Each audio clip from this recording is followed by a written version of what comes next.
Selamat datang di Cupu Channel Jendela Dunia. Kali ini kita akan ngobrol melanjutkan episode sebelumnya tentang sembah catur. Nah, dalam episode ini kita akan melanjutkan untuk sembah yang ketiga dan keempat.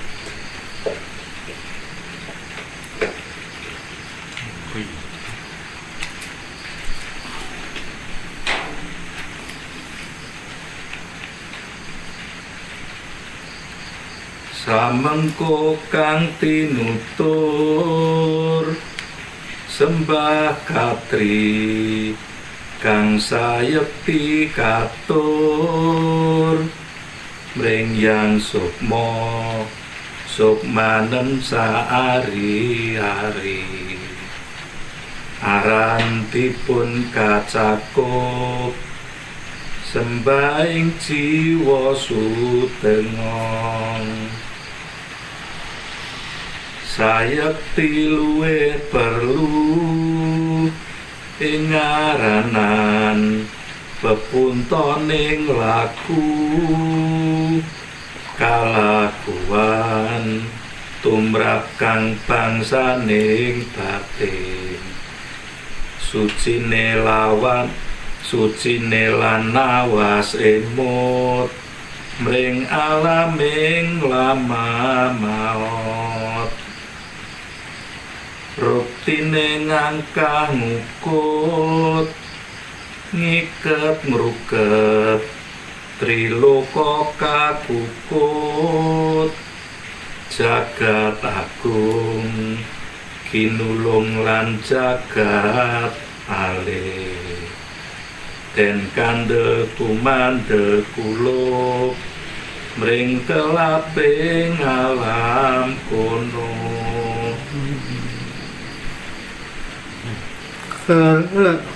keleme mawa limo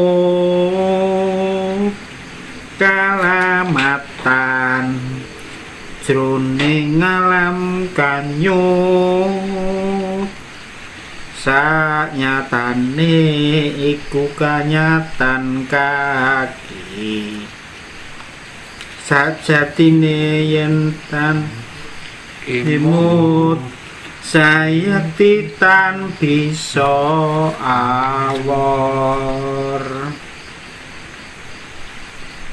pamete saka luyut sarwa sareh saliring panganyut lamun yitno kayitnan kang mitayani talen mung pribadinipun kang katon tinonton kono ngengai salah surup kono ana sejatining urup yeku urup pangarep urip ping putih sumirat sirat narawung kadya kartika katongton yeku wenganing kalbu kabukane kang wengku winengku wewengkone wis kawengku ning sireki ning sira uga kawengku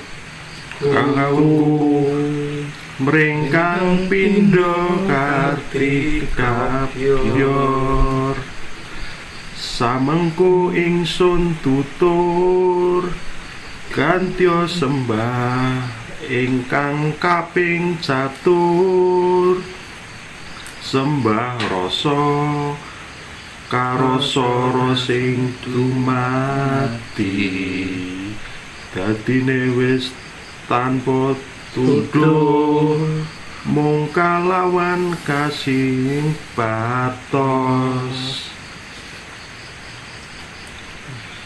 kalamun durung lugu aja pisan wani ngaku aku antuk siku kang mangkono iku kaki uga kena uga wenang uluk kalamun wus padha meloke ujariku yen wus ilang sumelanging kalbu amung kendel kumandel ngandel mring takdir iku den awas den emut den memet yen arsa momot. Jadi menyambung episode sebelumnya tentang sembah catur, ini sembah yang ketiga itu adalah sembah rasa, kemudian Sembah jiwa dulu baru sembah kemudian rasa. sembah rasa.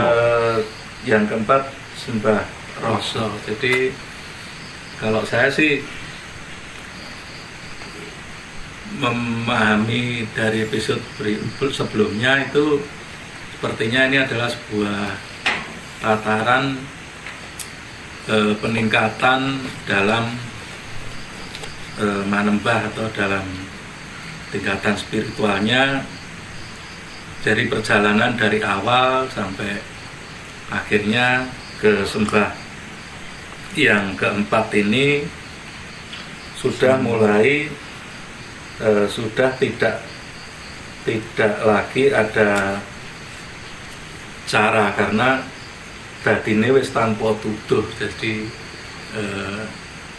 semua itu tinggal rasa, jadi masing-masing mungkin akan berbeda. Kira-kira seperti itu. Mungkin ada yang lain, mungkin Nah, nganu nek jiwa itu sendiri memang pengertiannya kan apa ya? Kalau saya sendiri mengartikan jiwa itu adalah itu pertemuan antara jasad atau raga dengan roh kita, atau dalam hal ini atman, dan dari pertemuan itu ada fenomena yang namanya jiwa atau jiwa gitu kan. Cuma kan kalau kita bicara sembah jiwa yang ini, tak pikir ya ketika batin kita sudah istilahnya itu wis mangklik mau lepas, maksudnya lepas itu bukan rohnya lepas terus meninggal, itu enggak, cuma kan dia bisa nganu loh apa, kadang dia melihat dari sisi dia sendiri dan kadang dia sudah melihat dari sisi yang istilahnya ilahi gitu, jadi antara dia dan ilahi itu loh.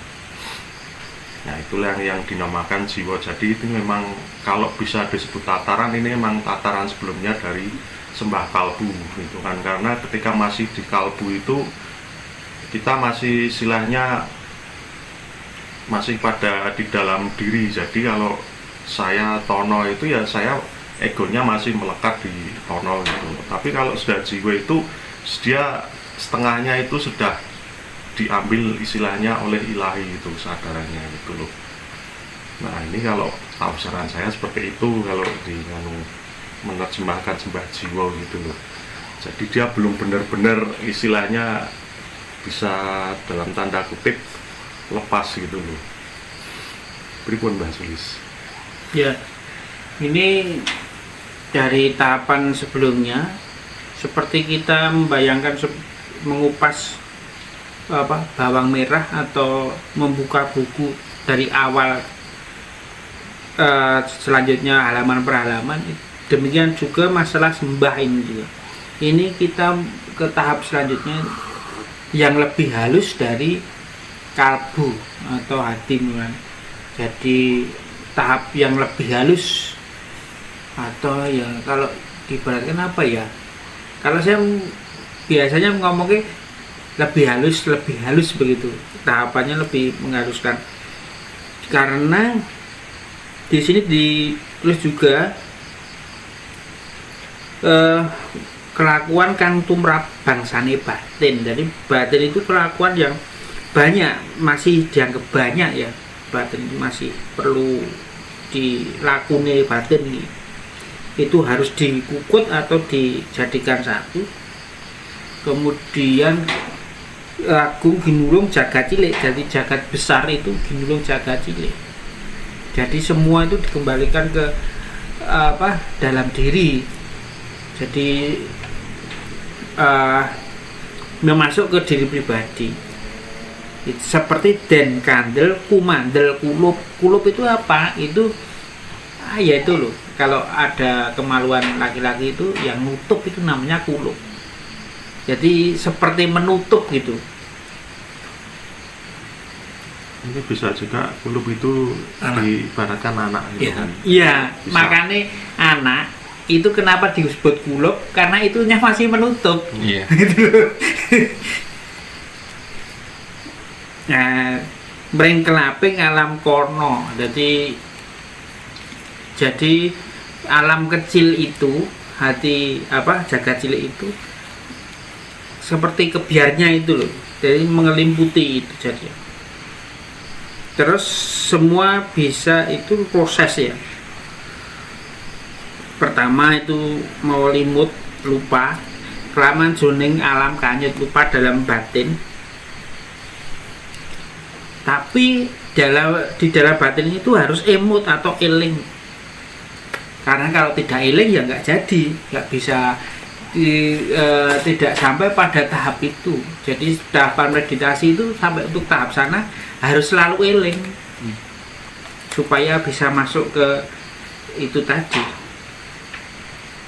Pamete saka luyu, jadi seperti meditasi itu alam layak pengalumut itu harus selalu waspada ke waspada terhadap diri sendiri pribadi ya. Apa yang dilihat itu ya diperhatikan. Tetapi di sini di kode 21, tapi jangan sampai salah.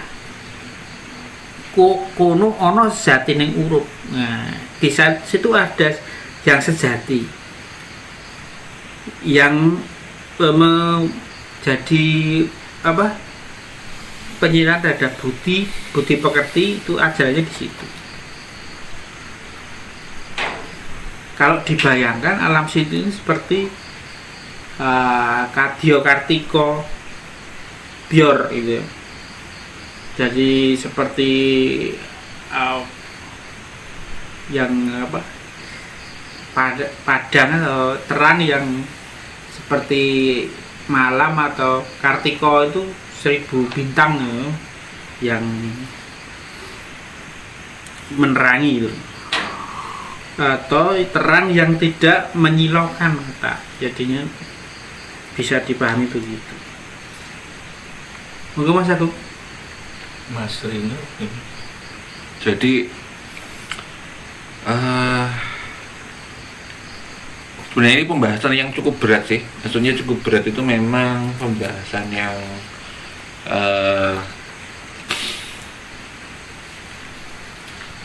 ini sudah masuknya ke istilah tingkat rasa yang halus ya, tingkat rasa yang halus. Dan istilahnya kalau kita ngomong tingkatan meditasi, mungkin ini masuk ke menengah atas. Jadi ya memang kalau kita bicara sukma itu apa, jiwa itu apa, itu kadang-kadang ya itu pembahasan yang agak lumayan rumit sebenarnya untuk menjelaskan sukma itu apa dan jiwa itu apa. Cuman setahu saya sukma itu adalah sebuah karakter zat yang dia menciptakan sebuah karakter manusia. Jadi Jadi zat itu ada karakternya, terus itu masuk ke manusia, dan manusia itu akhirnya membiaskan karakter dari sukma itu sendiri. Jadi kadang setiap orang berbeda-beda, itu pun kadang dipengaruhi oleh sukma yang masuk ke dalam wadah yang disebut jiwa itu sendiri. Itu dalam setahu saya bisa jadi juga saya keliru gitu. Jadi ketika kita ngomong jiwa, kan jiwa itu adalah percampuran dari badan rohani yang menciptakan sebuah.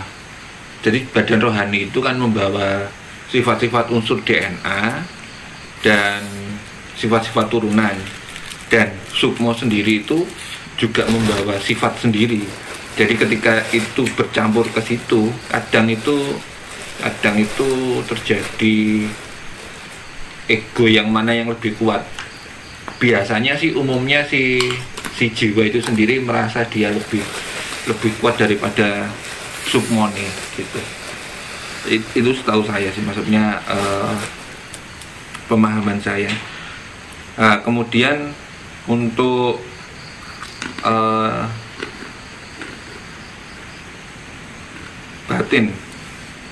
batin sendiri itu, kalau menurut pemahaman saya, itu kadang sifatnya adalah percampuran dari jiwa dan sukma itu sendiri untuk mengerti si sukma itu sendiri. Biasanya yang terasa di batin itu adalah si sifat-sifat dari jiwa itu sendiri. Jadi kadang masih ada pengaruh dari DNA, masih ada pengaruh dari sifat-sifat yang diturunkan dari keturunan.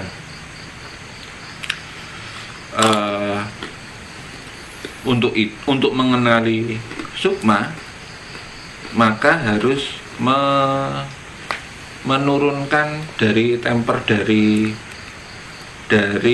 jiwa. Dari jiwa itu sendiri, gimana ya jelaskannya? Jadi jiwa sendiri itu ada banyak layer yang itu harus diperhalus sampai akhirnya ketemu, oh ini toh anunya apa, sukmani gitu. Nah, ketika sudah mengerti sukmanya yang mana, itu akhirnya dia mengerti, kita ngerti mana yang harus jadi pemandunya. Istilah sembah itu kan diturunkan untuk yang jadi pengikutnya gitu. Terus kemudian rutinnya mangukut, ngiket, ngruket, triloko kakukut. Jadi ketika sudah ketemu sama sukmanya, maka dia bisa mengenali bentuk dari triloko yang dimaksud menurut saya adalah Cipta Rasa Karsa tadi. Jadi ketika itu triloko kakukut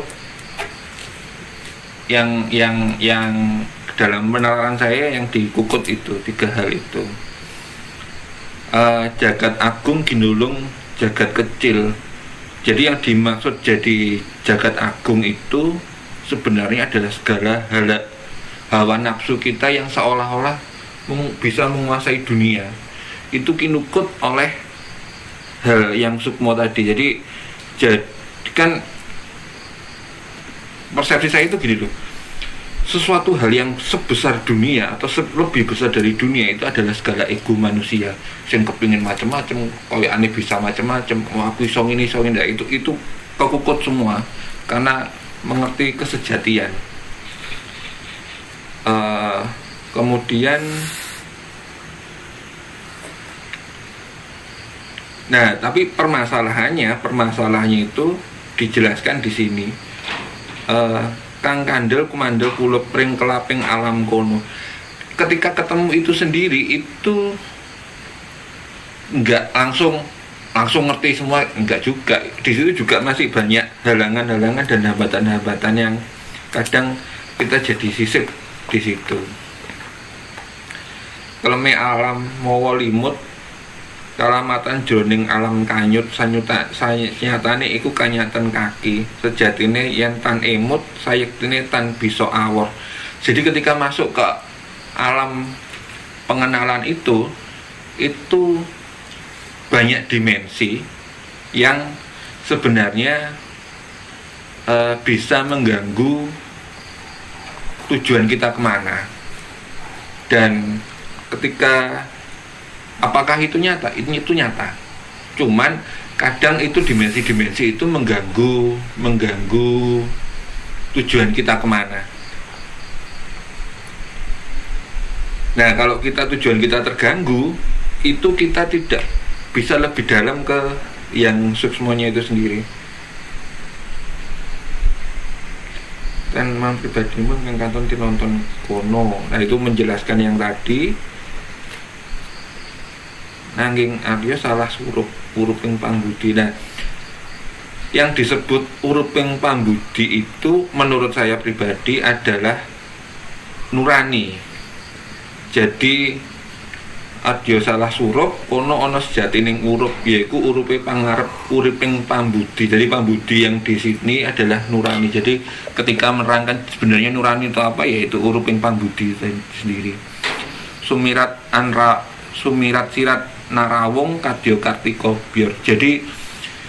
Jadi nurani itu sendiri yang membimbing untuk mengetahui dan masuknya ke alam sirat sumirat narawong kadya kartika katonton.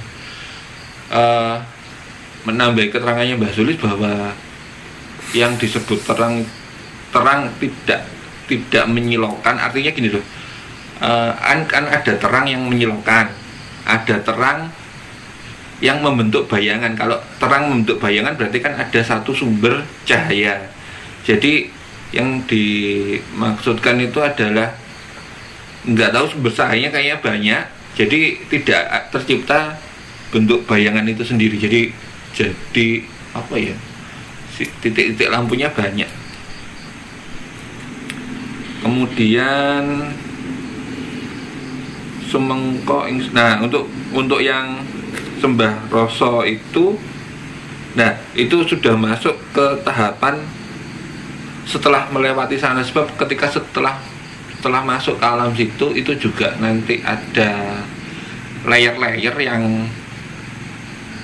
yang membimbing kita untuk suatu hal yang artinya kadang kita mengerti kenapa kita dilahirkan, kenapa kita hidup, sampai kapan kita dilahirkan, sampai itulah.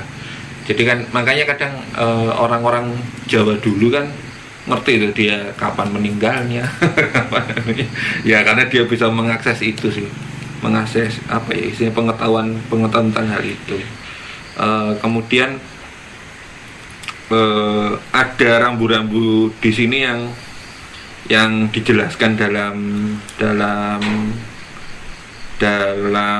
pupuh 2425 itu adalah kalamun durung lugu ojo pisan-pisan wani ngaku antuk siku. Sebab memang itu istilahnya kalau kita bilang ngomong takbir gaib ya itu mungkin menurut saya itu mungkin takbir gaib. Jadi memang kadang angger-anggernya di podo 25. Jadi kalau ada wasumelang untuk menceritakan hal itu lebih baik jangan, karena memang itu sebuah hal yang winengku gaib mungkin. Yen wani aja wedi-wedi, nek wedi aja wani-wani. Iya. Itu sih, itu sepemahaman saya sih kayak gitu. Mantap Mas pokoknya. Ya ini ada yang terlewatkan menurut saya. Yang podo ke-22 itu kan menerangkan ku menganing kalbu, artinya hati ya. Berarti terbukanya penglihatan batin. Kabukane kang wengku winengku, artinya itu pertanda bahwa yang mengku itu sudah winengku, jagat gede sudah kamu jagat cilik gitu. Kalau diibaratkan bumi jagat padang atau bumi ini dengan hati kita. Wewengkone wis kawengku neng sireki, jadi semua itu sudah diwengku dalam diri kita. Tetapi nanging sira uga kawengku, tetapi kita juga diwengku dalam wewengkon itu. Jadi sing wewengkon wis kawengku. Sama di podo yang dulu itu wisesa kawisesan wus. Terus mring Kang Bindo Kartika Byon ini kan semua menerangkan yang kode yang ke-21 tadi. Begitu, Mbah. Iya.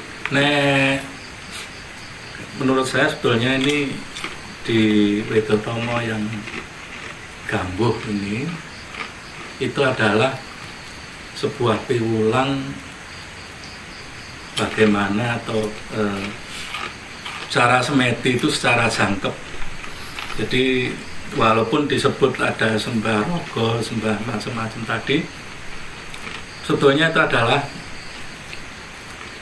trap atau tataran kesadaran dari awal,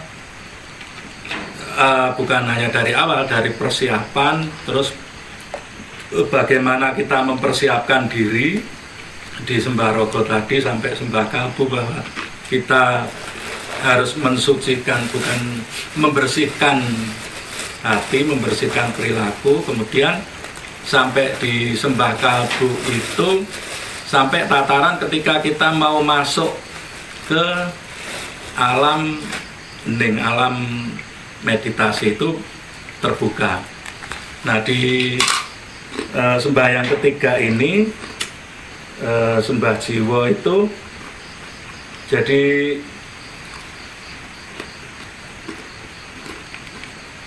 di sini disebut bahwa ini kita harus tekun maksudnya kita jalankan itu sering. Jadi nah ini kan meringyang sukmanen sehari-hari, tapi ya harus setiap saat kita jaga dan untuk melakukannya, mencakup sembah jiwa ini.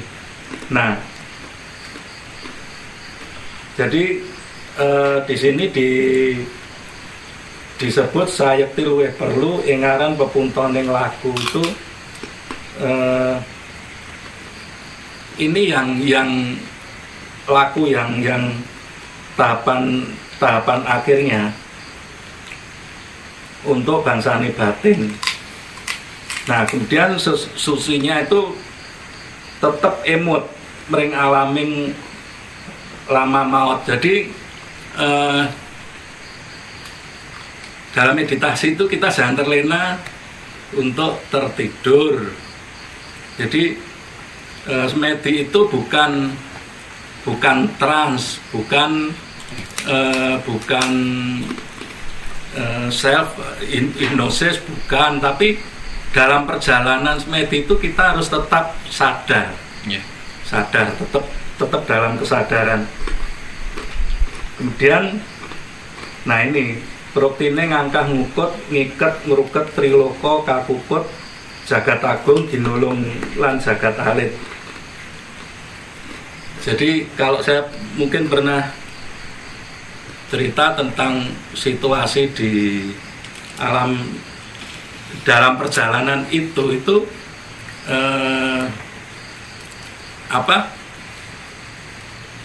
badan kita atau tubuh kita itu sudah tidak terasa lagi, jadi seperti melebur. Nah, ini kan triloko itu 3 alam. Jadi 3 alam itu ya alam mikrokosmos, makrokosmos, jagat gede, jagat alit. Nah, yang satu lagi itu adalah pikiran kita. Jadi tiga ini harus terus. Jadi kita masuk ke 2 alam, jagat gede, jagat alit, tapi tetap dengan kesadaran. Nah, kemudian jagat agung, ginulung, jagat alit ini memang memang apa? Jadi alam semesta ini ketika sudah menyatu, kenapa jagat agung digulung sama jagat alit? Karena jagat alit itu yang punya kehendak. Jagat agung itu kan nggak punya kehendak. Nah, jadi gambarannya memang benar-benar bahwa jagat itu masuk digulung oleh jagat alit. Kalau di cerita wayang itu Dewa Ruci itu, ketika Werkudara masuk, ya di situ dia melihat jagat. Jadi itu masuk benar. Ketika raga kita itu sudah tidak kita rasakan lagi bahwa kita melebur dengan jagat itu. Nah dan kandel kumandel kulub. Jadi ya harus yakin. Kamu harus yakin tentang keadaan di alam situ. Jadi jangan takut bahwa itu memang sebuah proses. Nah, keleme mawi limut, jadi tenggelamnya rasa itu awalnya seperti berkabut. Jadi sebetulnya bukan kabut, ya samar-samar gitu ya. Jadi apa remang-remang lah, tapi bukan warung. Nah, di alam itu seperti itu. Nah, sanyatane iku kanyatan kaki. Jadi ya itu sebetulnya yang terjadi itu benar, bukan halusinasi, bukan ilusi, bukan. Nah, sejatine yang tan emot sayektine tan bisa awor. Nah, ini menjelaskan lagi, kalau kita tidak emot, tidak eling, tidak sadar, dua alam ini tidak akan bisa menyatu, tidak akan terjadi. Kalau dalam istilah saya itu manunggaling kawula Gusti.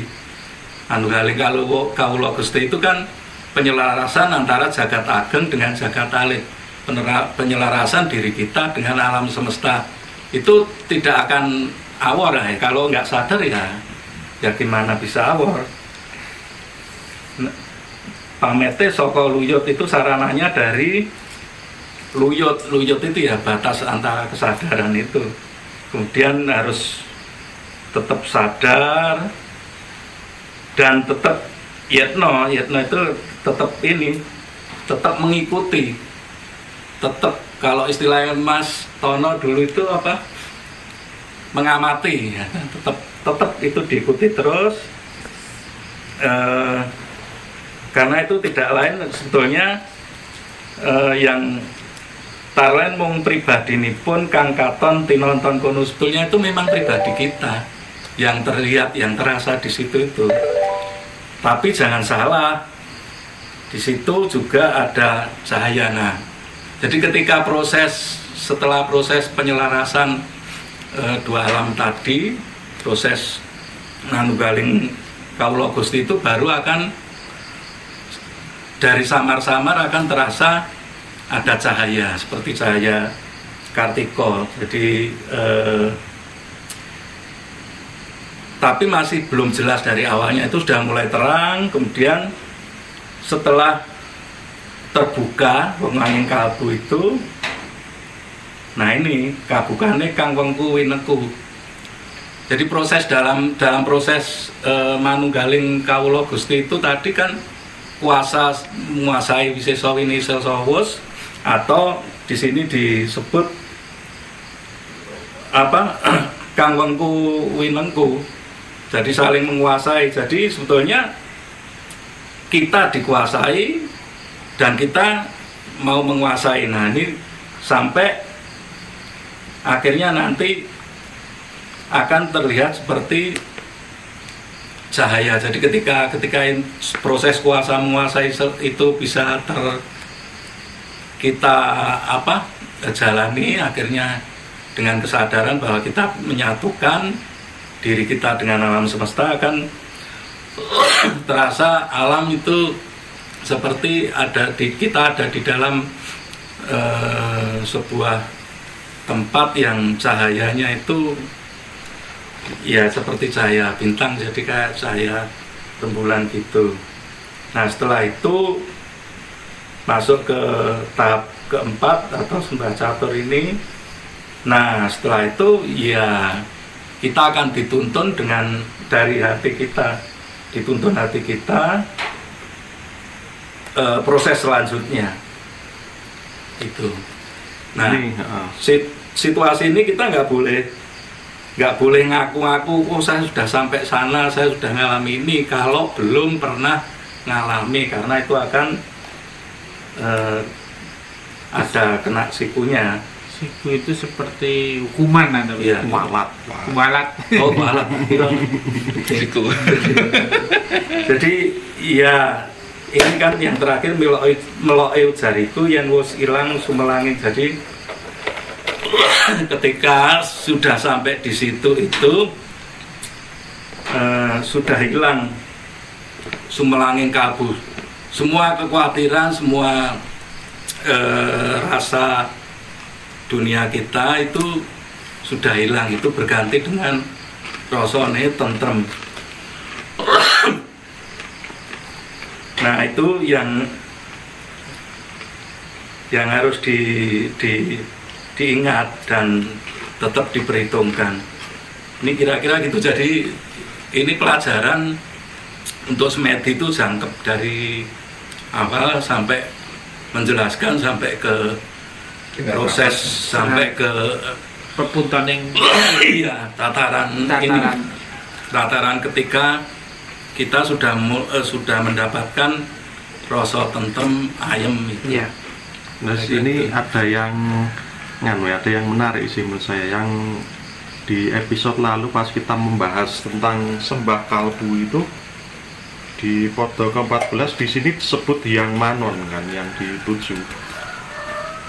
Ketika kita sudah masuk ke sembah jiwa, ini yang dituju yang sukmo. Lah ini apa bedanya ini kan? Yang manon sama yang sukmo. Padahal ini kan sama-sama Gusti. Kenapa kok disebut yang manon, satunya disebut yang sukmo? Kan saya pernah bilang yang manon itu adalah dia yang maha mengawasi, maha mengamati. Kita itu kalau mengamati itu ya pakai mata kan, atau kalau mau disimbolkan mata satu juga boleh gitu kan. Cuma kalau yang sukmo ini adalah kesadaran. Jadi beda loh antara kesadaran dengan pengamatan atau pengawasan. Kesadaran itu lebih menyeluruh gitu loh. Ya kalau tingkatannya itu kalau misalkan ini ya pakai cakra itu kan dia sudah sampai cakra mahkota lah gambarannya. Jadi dia sudah istilahnya yang dituju itu yang maha sadar itu kan yang sukmo gitu kan. Jadi kita itu kan ibaratnya itu matahari gitu kan. Matahari itu kan kalau sinar kan kita lihatnya itu kan warnanya ya putih kuning-kuningan kan menurut mata kita kan. Tapi sebenarnya itu kan cahayanya tidak hanya itu. Ketika dipantulkan oleh daun dia menjadi hijau.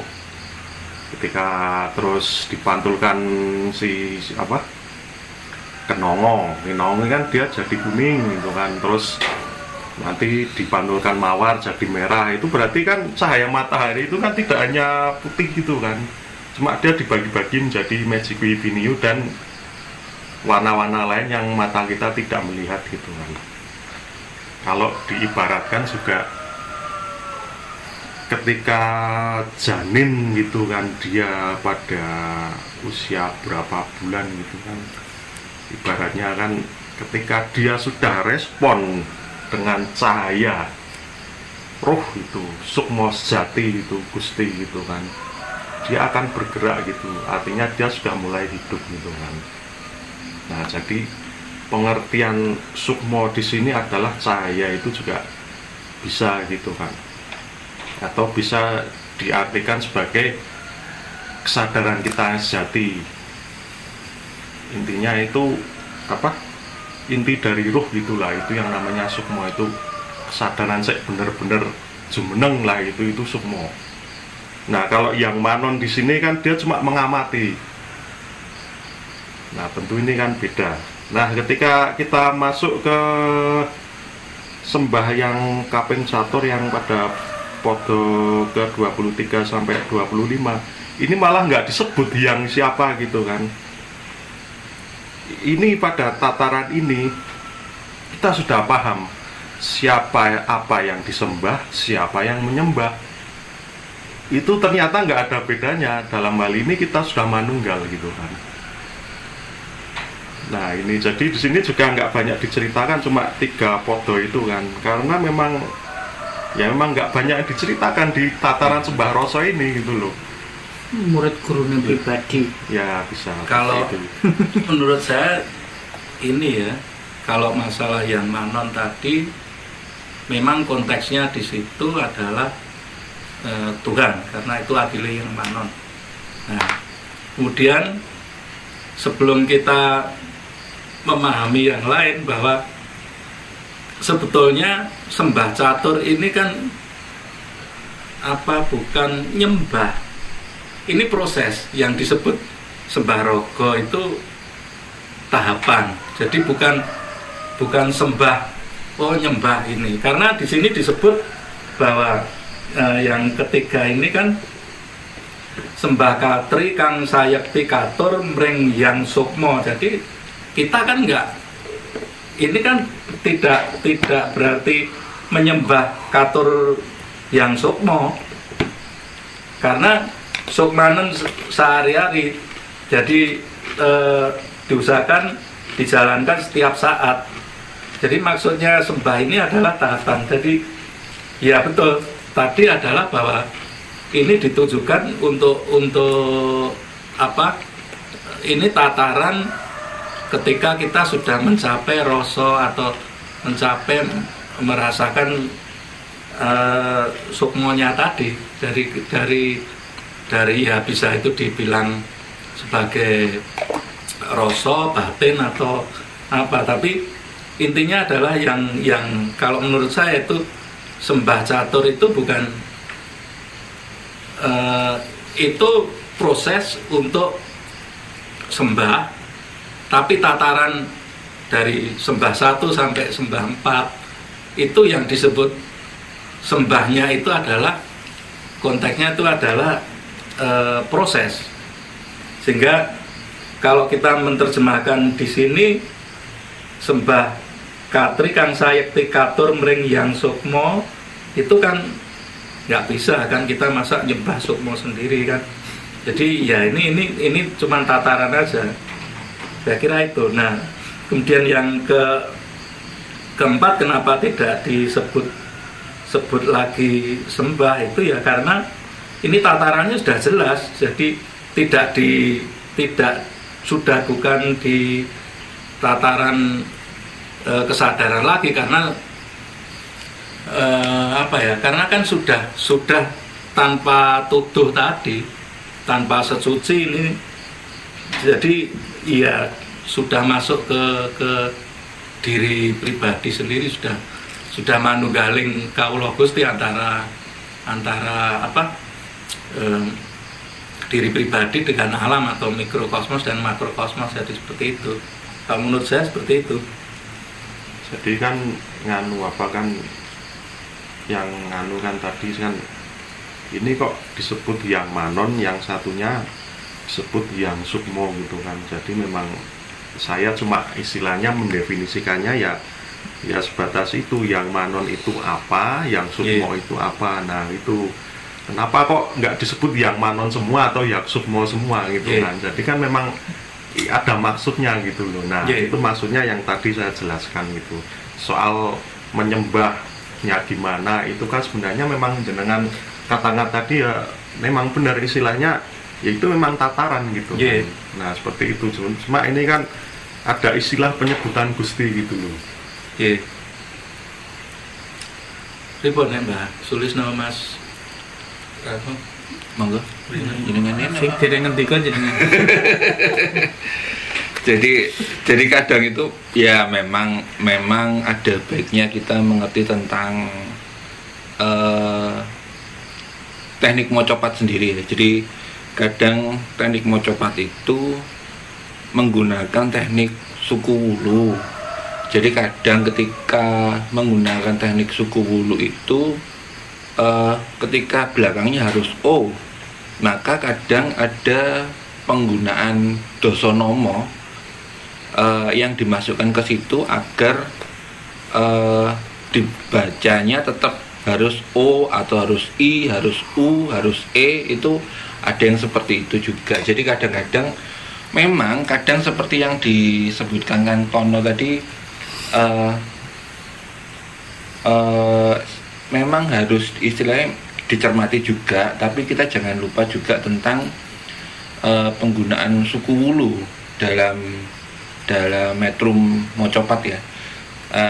Kadang soalnya ketika katakanlah menyebut Gusti gitu, cuman belakangnya harus O gitu kan. Kadang-kadang diambilkan doso namane untuk Gusti itu sendiri.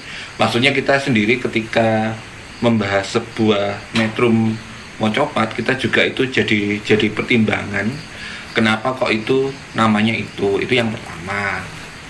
Kemudian untuk yang kedua, kita sendiri juga harus mengerti tentang kenapa disebut Widi, kenapa disebut Manon, kenapa disebut Sukmo.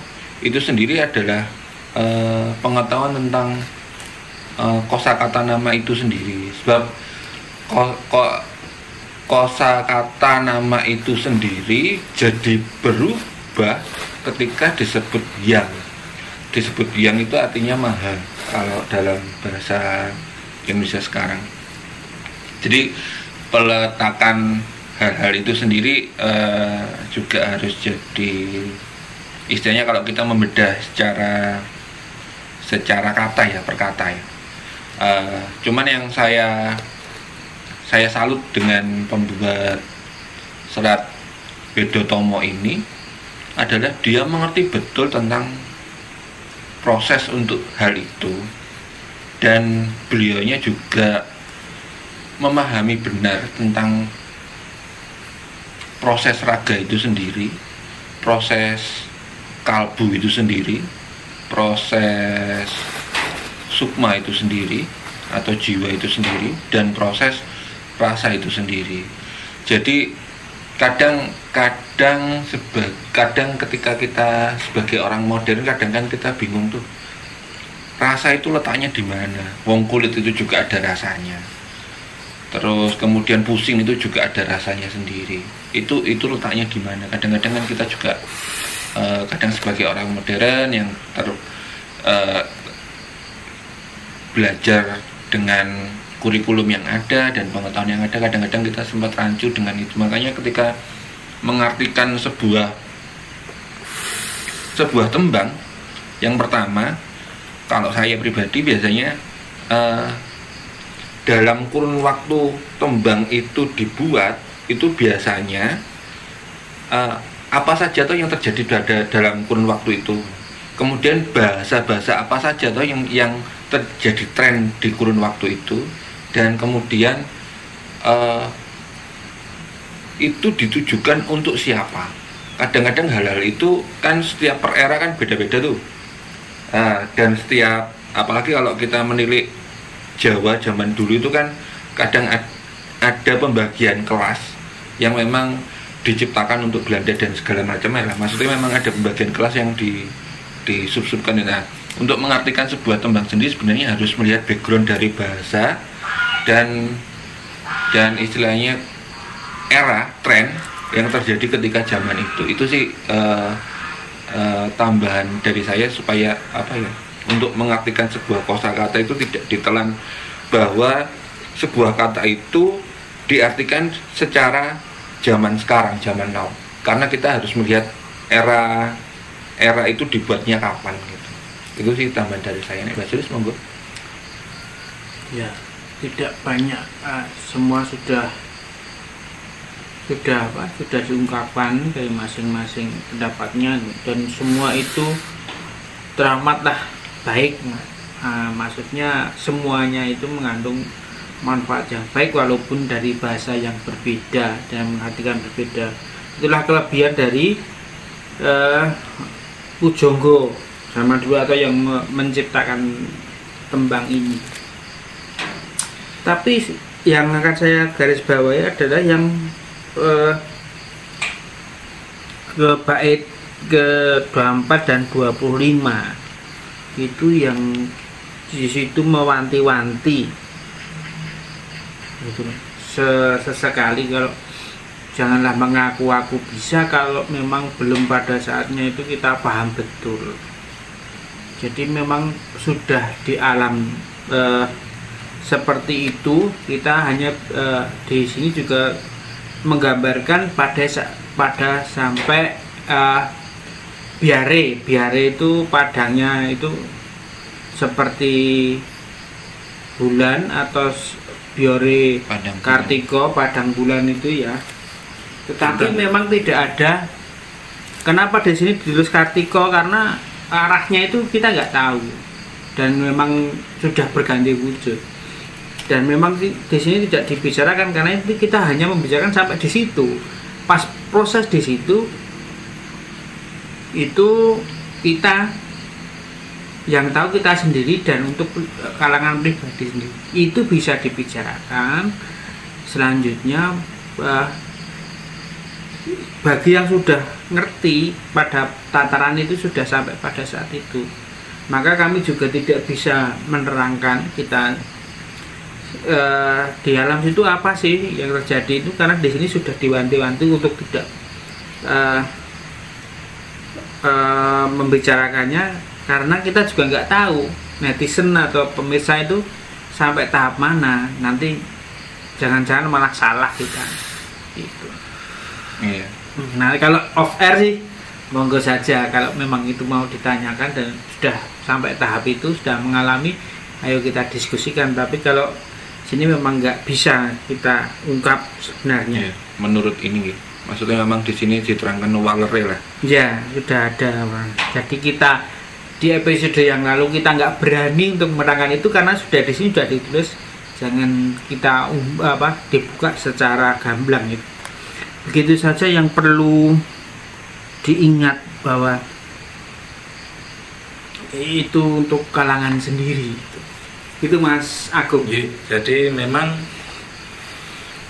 di gambuh tentang sembah catur ini, kalau ya kembali lagi seperti tadi saya, itu adalah sebuah proses dari yang semeti secara jangkep, cuman pengalaman dan proses yang dialami masing-masing orang itu akan berbeda, dan ya mungkin pemahamannya juga akan berbeda. Seperti tadi Kang Tono memahami tentang yang manon dan yang suksmo itu seperti apa, saya sendiri seperti apa, itu akan ya semua tidak ada yang salah, tidak ada yang benar juga, karena semua tergantung dari pemahaman dan pengalaman masing-masing kan.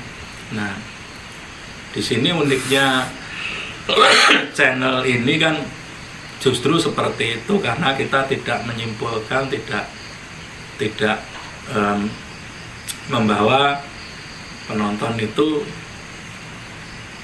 gini loh sing bener, tuh enggak, cuman berbagi pengalaman. Monggo yang kita kan hanya ngobrol tentang ceritane ini, ceritane ini, monggo disaring,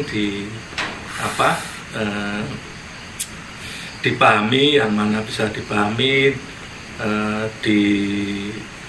diugemi, mana yang bisa diugemi, tinggal cocok-cocokan toh pengalamannya. Oh, nek saya tuh pengalamanku kok podo ini pengalaman gitu, atau mungkin pengalamanku ki orang ini, nah seperti itu. Jadi masing-masing orang itu tetap berbeda, karena kita cuma berempat, tapi pengalamannya orang yang laku itu kan banyak macamnya. Wong kita sendiri aja pengalamannya juga banyak macamnya, apalagi udah tambah orang-orang gitu. Saya kira kan seperti itu gitu. Jadi memang ketika kita mendetil setiap sembah itu sendiri, itu sebenarnya kalau di sini kan ditulis dengan cara lugas dan istilahnya ringkes ya. Tapi sebenarnya kalau di jelentrehke untuk rogoe tipenya macam-macam. Kemudian caranya juga macam-macam, pengenalannya juga macam-macam. Itu yang masih tahap ke rogo. Belum lagi ke tingkat yang lebih halus lagi, dan itu memang sebuah proses yang menurut pengalaman saya sendiri sih itu proses yang sangat panjang, karena memang pengalamannya itu setiap proses dan setiap perilaku itu berbias pada pengalaman batin. Nah, pengalaman batin itu biasanya kadang menjadikan seseorang berperilaku sesuatu, entah itu baik entah itu buruk, saya tidak ngomongkan itu, cuman memang biasanya itu jadi sebuah perilaku gitu. Jadi ya memang, dan itu prosesnya panjang, karena itu istilahnya ya kayak itu menguliti, kalau orang Jawa berambang ya, berambang. kalau bahasa Indonesia bawang merah. Iya, jadi ya memang perlahan-lahan prosesnya. Kenapa? Karena itu ya itu prosesnya. Jadi kalau dulu saya diterangkan bahwa kita hidup itu maju, padahal itu kan itu prosesnya mundur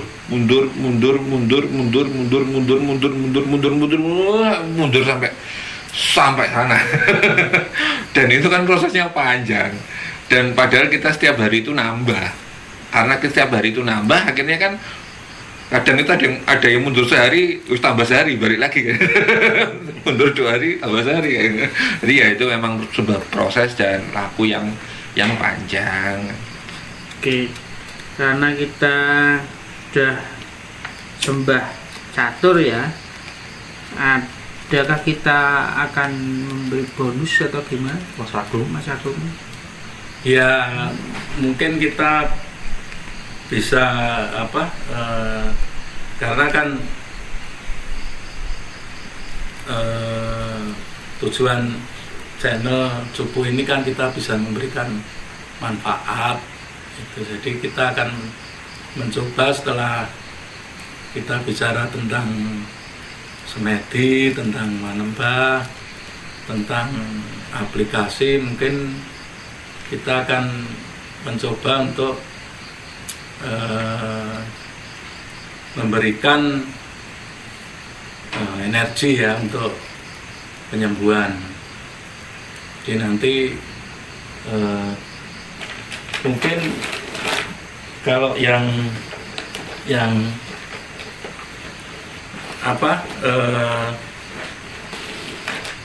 punya atau pengen untuk kesehatan atau ada penyakit, ya monggo nanti dicoba saja, barangkali ada manfaatnya. Jadi tata caranya nanti Anda pakai headset saja untuk mendengarkan suara saya. Jadi seperti ini. Nah, karena nanti tapak tangan saya kan ada di kamera, posisi tangannya ditempelkan ke HP Anda ya seperti ini. Nah, mau posisi duduk monggo, mau sambil nyantai duduk di kursi atau rebahan monggo, tapi yang penting ini ditempel dan nanti mengikuti dari arahan saya dari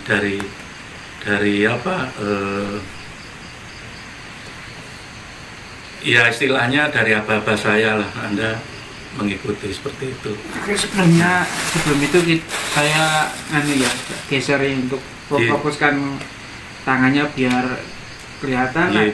Maaf, kamera akan bergoyang. Itu menandakan bahwa kita tidak ada kameramen, itu cuma tripod. Yang akan saya geser ke sini dan agak goyang. Nanti untuk fokus ke Mas Agung yang pada saat ini kejibah untuk sharing Iya. energi penyembuhan. Mungkin episode berikutnya yang lain akan memberikan manfaat juga untuk para penonton. Ya.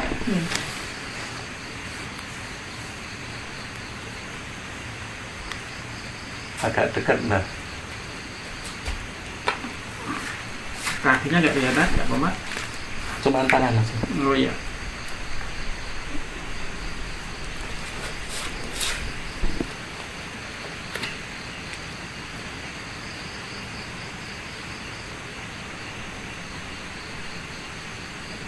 Oke, sekarang mulai tempelkan tangan Anda di HP. Tangkupkan kedua tangan. Ya, kedua tangannya nempel. Napasnya diatur. Tenangkan pikiran. Konsentrasi di tangan. Tenangkan pikirannya, diatur napasnya. Ya, setelah Anda tenang, rasakan atau niatkan Anda untuk menerima energi penyembuhan untuk badan Anda, untuk tubuh Anda. Napasnya diatur.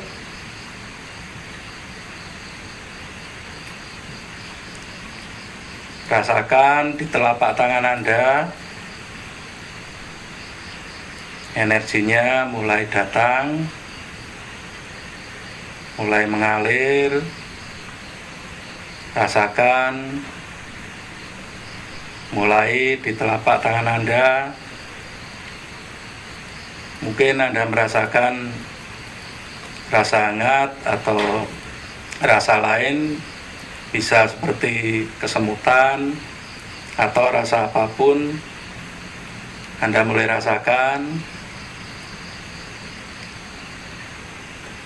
Anda mulai rasakan lagi.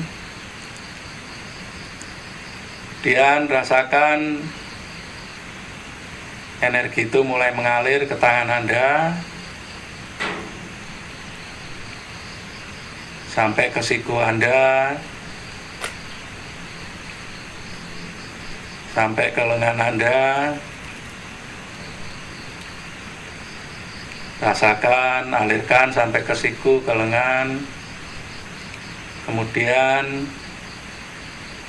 ke dada. Kumpulkan terus aliran energinya ke dada. Rasakan terus dada makin banyak. Kemudian pelan-pelan turunkan ke pusar. Pelan turunkan ke pusar. Kumpulkan ke pusar. Terus rasakan energinya mulai mengalir ke pusar, mulai dari telapak tangan Anda turun ke pusar, terkumpul di sana. Rasakan di pusar energinya makin tambah, makin tambah, makin tambah. Baik, setelah di pusar, Anda sebarkan ke seluruh badan Anda. Mulai menyebar, buat lingkaran agak besar, merambat. Yang atas merambat ke dada, merambat ke kepala. Yang bawah turun sampai ke pinggang, ke kaki. Sebarkan ke seluruh tubuh Anda. Rasakan badan Anda makin segar. Rasakan rasa bahagia. Rasakan badan Anda makin segar.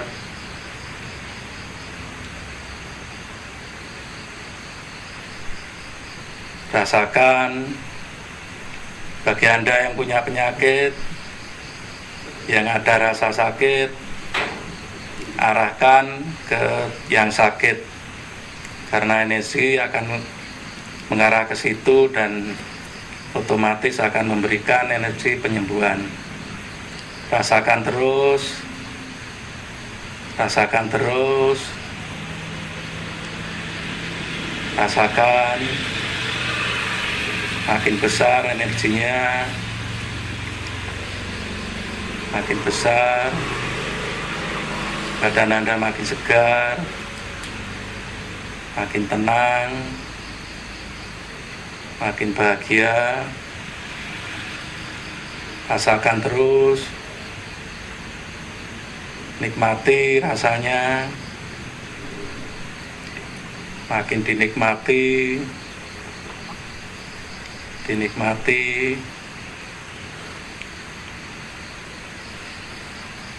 baik, dinikmati terus.